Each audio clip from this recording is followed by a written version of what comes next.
కాశీపట్టణంలో వారాహి దేవత ఇప్పుడు కూడా చీకటి పడగానే కాశీపట్టణం అంతా తిరుగుతుంది. చీకటి పడగానే గుళ్ళోకి వెళ్ళిపోయి తలుపులు వేసేసుకుంది. అందుకే సూర్యోదయం అయితే ఇంకా వారాహి దర్శనం ఉండదు కాశీలో, మనం చూడలేం కూడా. ఆ వారాహి యొక్క స్వరూపాన్ని దగ్గరగా నిలబడి చూడడానికి ఎవరికి ధైర్యం సరిపోదు. అందుకని ఏం చేస్తారంటే వారాహి దేవాలయం పైకప్పెక్కి సూర్యోదయానికి పూర్వమే పైన కన్నాలు ఉంటాయి, ఆ కన్నాల్లోంచి చూడాలి. వారాహిని కన్నాల్లోంచి చూసినందుకే ఉద్వేగం కలుగుతుంది. అలా ఉంటుంది ఆవిడ స్వరూపం. లలితా సహస్రంలో చెప్తారే దండనాయకి, ఆవిడ సర్వసైన్యాధ్యక్షురాలు లలితాదేవికి. ఆ వారాహి ఇప్పటికీ కాశీలో తిరుగుతుంది. రాత్రి వేళ లోపలికి వెళ్ళిపోతుంది, తెల్లవారుతుండగా లోపలికి వెళుతుంది. లోపలికి వెడుతుండగానే చీకట్లోనే అర్చకులు అర్చన చేసేసి తలుపులేసి వెళ్ళిపోతారు.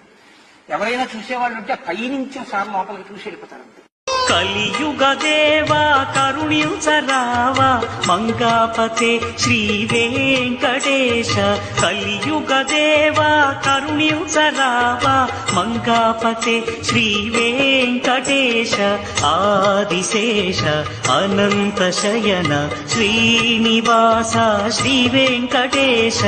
ఆదిశేష అనంత శయన శ్రీనివాస శ్రీ వెంకటేశ.